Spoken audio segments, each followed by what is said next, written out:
Remédio para deixar todo mundo bonzinho, Karnal? Remédio da paz, né? Essa síndrome que leva o seu nome, essa síndrome aqui do nosso âncora, William. Eu acho que existe uma questão, olhando como leigo e não como médico.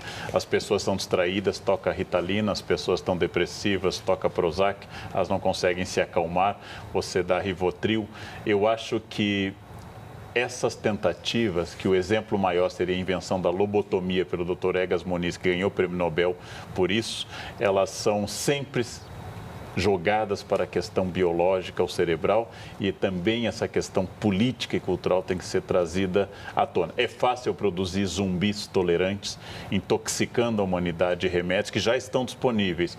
O difícil é fazer as pessoas continuarem sendo criativas, continuarem sendo ativas, sem o apelo a toda a tabela periódica para que elas possam existir. Eu acho que a questão é, como disse a geneticista USP, é educação, educação para a diferença, educação para a diversidade e não entupir mais de remédio as pessoas para que elas fiquem lobotomizadas.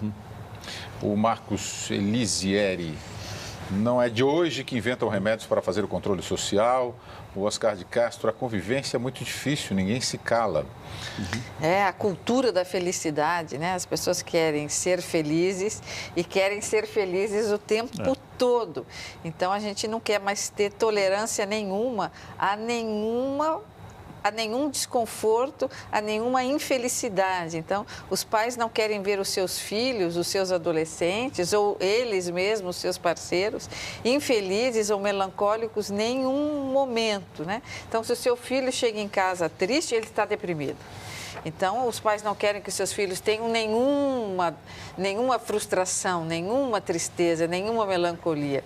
Então, imediatamente, como estava dizendo o Karnal, vamos logo atrás de uma fluoxetina, né, de um Prozac, de um Rivotril, para que ele recupere esse bem-estar, ainda que artificial. Então, a matéria disse muito bem, a partir dos anos 60, a gente começa 70 e entra nos 80, 90, e os anos 2000, então, é o ápice do eu quero a felicidade a todo custo, é a cultura da felicidade. Então, vamos em busca dos medicamentos e aí a gente não consegue mais conviver com a nossa realidade, que é, sim, nós temos um pouco de tristeza, sim, frustração, sim, falta do bem-estar, sim, falta da serenidade.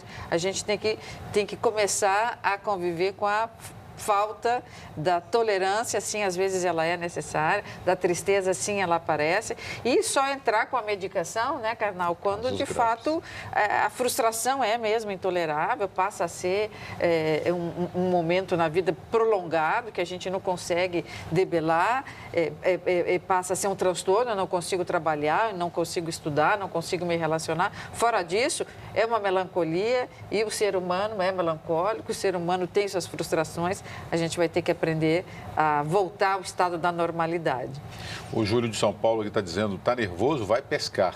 O Osmar Luciano, eu sou feliz várias vezes ao dia, felicidade ou morte, né? Isso é um livro que você acabou de lançar com o Clóvis de Barros Filho, né? Que está bem e que fala exatamente que nós debatemos felicidade, como diz o professor Clóvis, na ausência dela, como debatemos ética na ausência dela. Reforçando o que disse muito bem a Maristela, existe depressão, é uma doença gravíssima.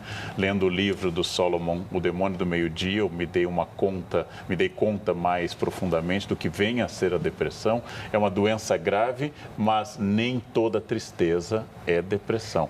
Vocês dizem no livro, a gente não diz mais, eu estou triste, eu estou deprimido. Eu estou deprimido. Eu estou deprimido. A tristeza saiu do nosso vocabulário, eu estou deprimido.